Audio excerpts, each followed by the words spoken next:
নমস্কার বন্ধুরা, হঠাৎ প্ল্যানিং করে বার্থডে সেলিব্রেশন করতে চলে গেলাম দীঘাতে গিয়ে আমরা হোটেল রিভার ভিউতে উঠলাম। ওখানে রিসেপশনে গিয়ে রুম চেক ইন করলাম।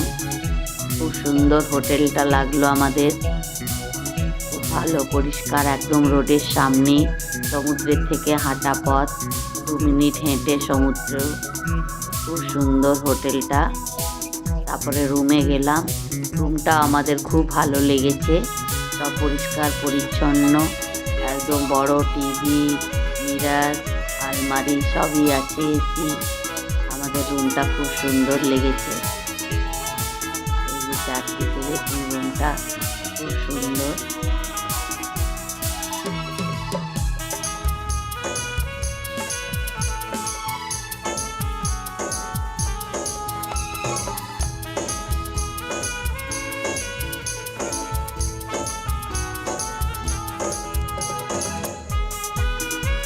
বাথরুমটাও দেখুন, বাথরুমটা খুব সুন্দর, পরিষ্কার।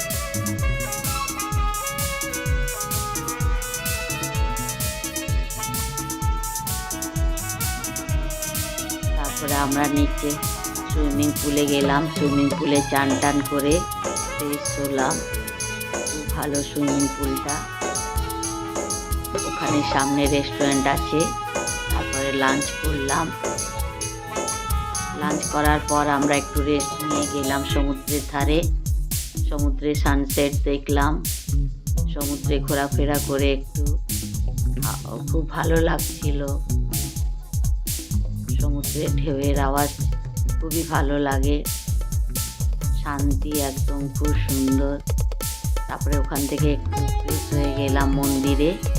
মন্দিরটা খুব সুন্দর বানিয়েছে, জগন্নাথ মন্দির।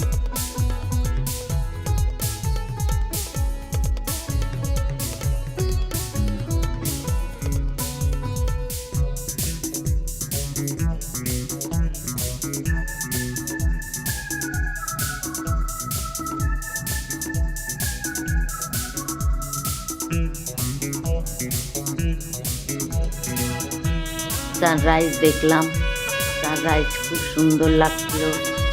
সূর্যটা পুরো জলে আলোটা পড়ছিল, খুব ভালো লাগছিল। তারপরে ওখান থেকে এসে আমরা একটু চান টান করে আবার মন্দির দর্শনে গেলাম পুজো দিতে। মন্দিরে পুজোর সিস্টেম খুবই সুন্দর, আর লাইন করে দর্শন করুন, কোনো ভিড় নেই, কোনো ঠেলাঠেলি নেই, খুবই সিস্টেম ভালো। পরিষ্কার পরিচ্ছন্ন মন্দির, খুব ভালো লাগলো। মন্দিরটা চারদিকে খুব সুন্দর, পরিষ্কার, খুব ভালো লেগেছে।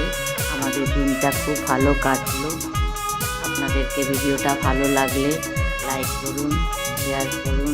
কেমন লাগলো কমেন্টে জানান। আপনারাও ঘুরে আসুন। দীঘা গেলে জগন্নাথ দর্শন হয়ে যাবে আপনাদের, খুব ভালো লাগবে। এই ছুটি কাটানোর জন্য খুবই একটা সুন্দর জায়গা। সবাইকে বাই।